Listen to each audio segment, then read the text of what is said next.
Olá, amigos ouvintes da Divulgar, como vamos? Todos bem? Hoje nós vamos fazer uma reflexão dentro da Revista do Reformador, mês de maio de 2017, página 27 e 28. Um título bem interessante, Práticas Exteriores. Vamos ver o que significa essas práticas exteriores. E começa assim: alerta-nos a trabalhadora espírita Sueli Caldas que é muito difícil a pessoa que foi acostumada a uma religião com rituais despojar-se de todas essas práticas ao ingressar nos hostes espíritas. Então a Sueli Caldas, ela nos deixa, ela já nos coloca uma dificuldade, né? Que é muito difícil alguém que já está acostumado com aquela religião, com rituais, e para trabalhar na religião espírita. Vamos ver por quê? Embora a resistência de alguns, precisamos tratar do tema pureza doutrinária, no âmbito do movimento espírita, sobretudo no que se refere à prática dos cultos exteriores. O que será culto exteriores? Vamos ler para a gente descobrir juntas, né? É exatamente isso que vamos pontuar. No seio do movimento espírita, o que seria práticas exteriores? Interessante observar que ao longo das sucessivas reencarnações, o homem traz para si ou para os seus atos uma carga mística muito intensa. E todo o processo da construção das religiões tradicionais parte inicialmente da construção dos mitos. Eu acho que antigamente existia bem mais mitos, né? Os mitos já estão começando a cair, né? Porque a gente, o nosso conhecimento era muito pequeno, então a gente criava situações até para amedrontar. Os nossos familiares faziam isso, né? Olha, não faz isso, o Papai do Céu vai brigar contigo. Olha, tu vai para o fogo do inferno. Olha, não sei o quê. Tudo mito, né? Vamos dar continuidade à nossa leitura, que ela é bem interessante. Do alicerce da mitologia, partimos em nossa caminhada à cristalização das práticas que acompanham o desenvolvimento emocional do homem. Inacreditavelmente, nos dias de hoje, com toda a base científica de que dispomos, ainda vemos muitos confrades querendo incluir certas práticas exteriores no âmbito da doutrina espírita. Nós não temos, na doutrina espírita, não temos ritual. Geralmente, as religiões existem muito rituais, né? Na doutrina espírita não existe ritual. Vamos dar continuidade para a gente entender isso melhor. Obviamente que a preocupação aqui não tem relação com o purismo doutrinário em si, mas com o resgate da verdadeira pureza que todo crente deve observar. Tão bem exemplificada na passagem que Jesus responde ao questionamento que lhe fora feito, acerca das mãos não lavadas. Está lá em Mateus capítulo 15, versículos de 1 a 20. E na passagem citada, os fariseus questionam o mestre porque seus discípulos, antes de se sentarem à mesa, não haviam respeitado o preceito judaico que ele ordenava lavarem as mãos, fazendo em função desse clichê veemente cobrança. Hoje nós lavamos as mãos antes de ir para a mesa, mas por questão de higiene, né? Antes não, era um ritual. Era um ritual dentro do preceito judaico. Continuando, retruca-lhes então Jesus, devolvendo o questionamento correto. Por que violais vós outros os mandamentos? Referia-se o mestre ao fato de que a verdadeira pureza não consiste em lavar as mãos, mas em ter o coração puro, íntegro e sincero.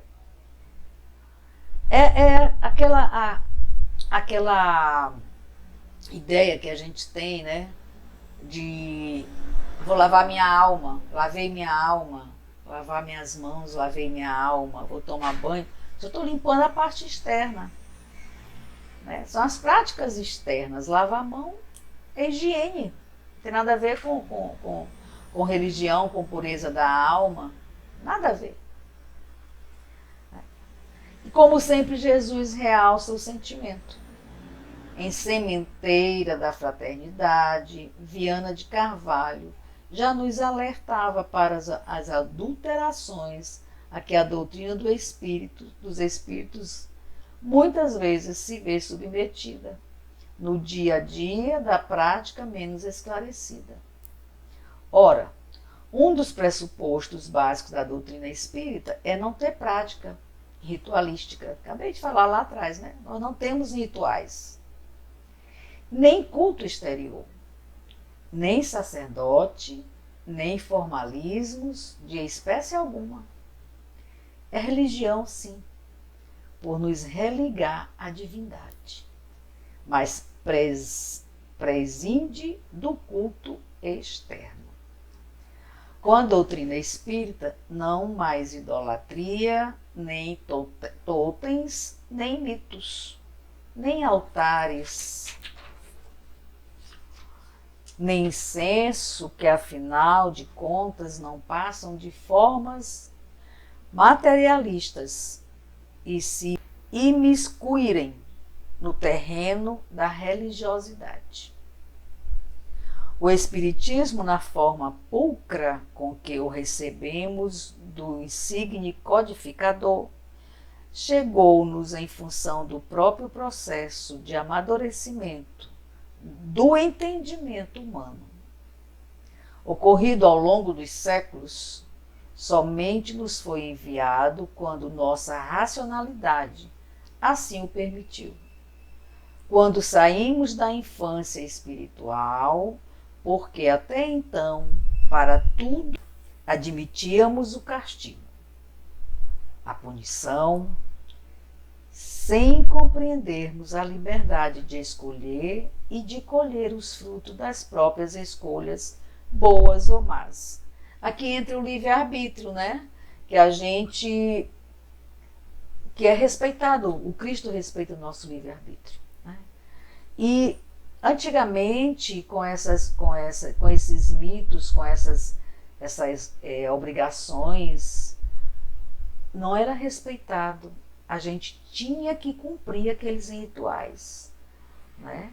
A gente não tinha o direito de pecar com liberdade de escolha, de colher os frutos da nossa própria escolha, né? Bom ou mal, mas fomos nós que plantamos, nós temos que colher. Não existia essa possibilidade dentro dos rituais de antigamente. Quando o mal chegará ao cúmulo, eis que Jesus nos envia o Consolador, consoante outrora prometido.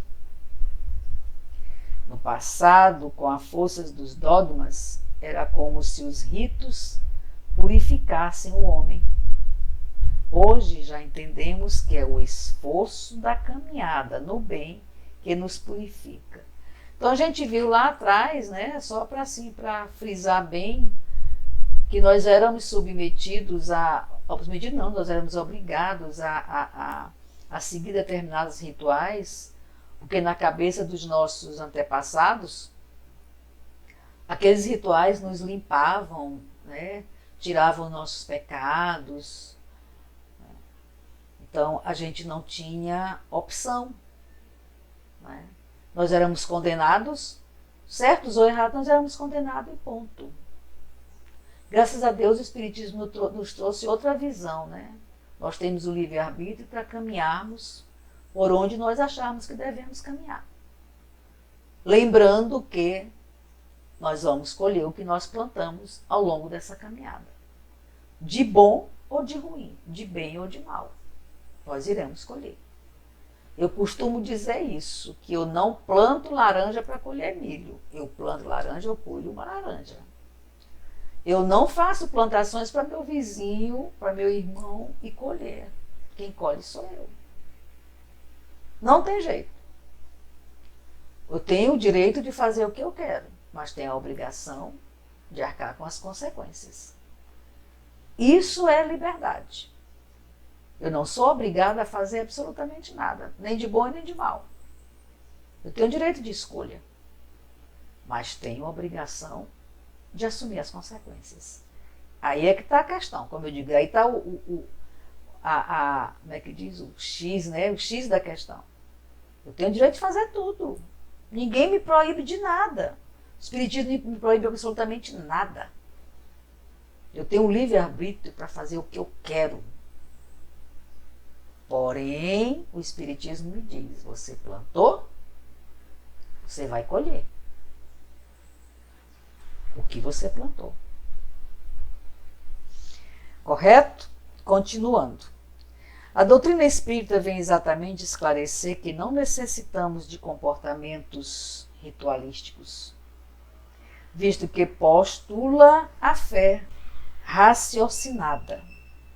Permite a análise do simples ao complexo, do geral ao particular, da lógica pura e simples, de acordo com os pressupostos kardecianos, na compilação dos elementos doutrinários.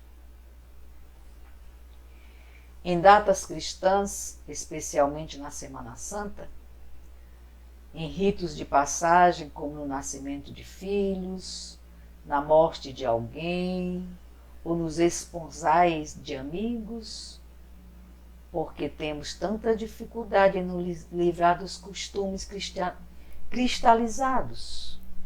Uma boa pergunta. Por que ficamos presos aos fenômenos? Que façamos nessas nossas reflexões, mas não nos comportemos mais como se em outros cultos estivéssemos. Somos espíritas e não necessitamos de comportamentos artificiais, presos a dogmas e a práticas externas. Embora a nossa memória extracerebral guarde esses comportamentos atávicos, o Espiritismo dispensa-os totalmente, considerando-se que nos basta a essência dos ensinamentos de Jesus, o Espírito que vivifica. Então, nossa leitura de hoje ela nos deixa muito claro que nós não precisamos de dogmas, não precisamos de rituais, não precisamos ter esses percalços pelo caminho da nossa vida, do nosso caminhar, já que nós temos o livre-arbítrio. E o único caminho são a essência dos ensinamentos de Jesus, o Espírito que vivifica. Somos espíritos e não necessitamos de comportamentos artificiais. A leitura deixa muito claro isso. Práticas externas também não. É o Mestre quem nos ensina que o sacrifício agradável ao Senhor é realmente o da superação das mazelas íntimas, na busca do perdão, da reparação das faltas cometidas, da reconciliação com o adversário. Esta, sim, é a verdadeira prática. Que maravilha, hein? Que nós temos essa informação que o Mestre nos pede tão pouco. E mesmo assim a gente não consegue fazer essa mudança íntima. Aí entra a mudança íntima, a transformação moral. Superar as mazelas que está no nosso íntimo, buscar o perdão, perdoar, fazer a reparação das nossas faltas cometidas, reconciliar com o nosso adversário. É a verdadeira prática do espírita. Há muita gente que ainda deixa um livro aberto em casa, geralmente uma Bíblia, ou uma obra de Allan Kardec como se fosse proteger a residência. Quem nunca entrou numa casa e viu essa situação? Eu já vi em várias. Eu nunca fiz na minha porque eu nunca vi sentido nisso. É só mais alguma coisa para estar ali para acumular poeira. Compra uma mesinha, bota um guardanapo, abre a Bíblia, lá num capítulo, né? Geralmente no Sermão da Montanha, e deixa lá. Anos a fio. Nunca leu.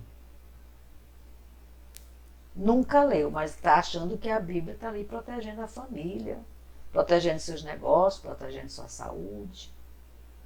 Pergunta se ele sabe ler, se ele conhece aquele capítulo que está aberto na Bíblia, ali na sala dele, ou no quarto, ou não sei o que quer que seja. Não conhece.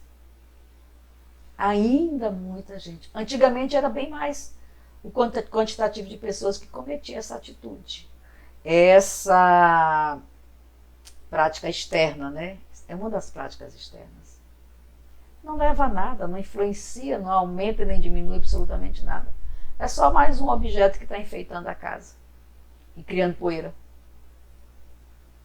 99,9% de quem faz isso não sabe o que está escrito naquela página. Infelizmente. Continuando. Entretanto, para que o Evangelho de Jesus dê sentido às nossas vidas, seja uma luz em nossas casas, precisa ser praticado e não deixado meramente aberto. Exatamente o que eu acabei de falar.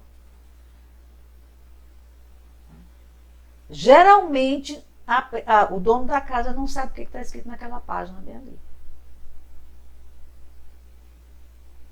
E aí não adianta.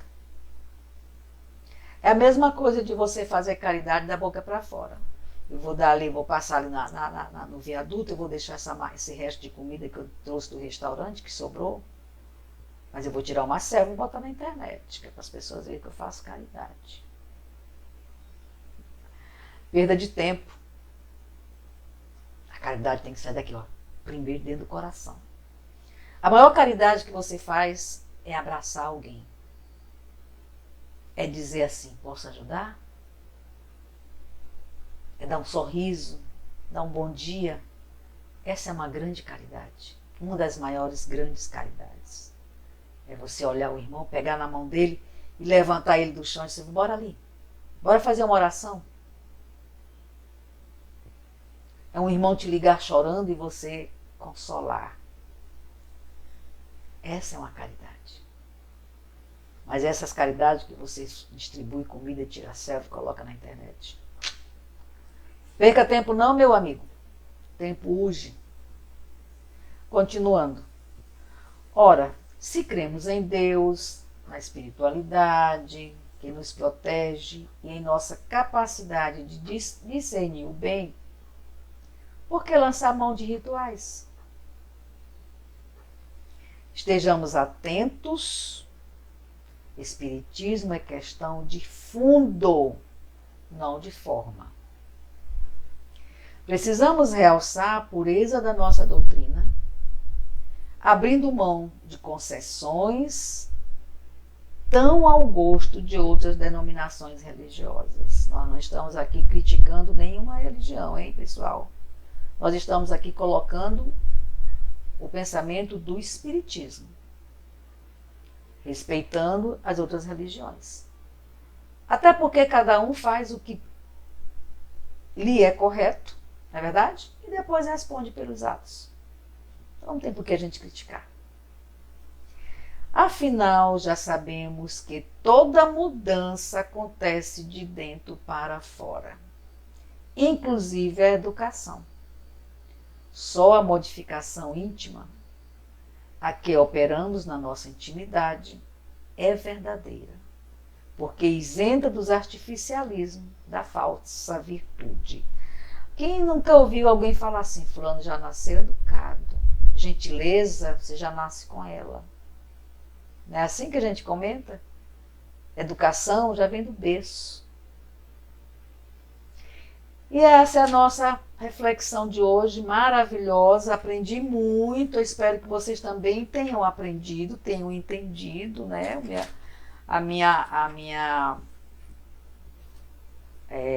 Como diria, a minha reflexão, né? Porque essa é a minha missão, trazer reflexões com um trabalho de orientar, de ajudar, de me ajudar também, mas também de informação, né? Às vezes a gente tem uma ideia de algo, aí, peraí, deixa eu ouvir essa reflexão da Wanda aqui, que ela falou sobre esse assunto outro dia. E a minha fonte é uma fonte fidedigna, que é a revista O Reformador. É uma fonte muito respeitável. Então, aí tu corre lá na reflexão daquele dia que a Wanda colocou lá e tirei minha dúvida aqui. E eu fico feliz demais com isso. Poder nos ajudar. Muito obrigada mais uma vez.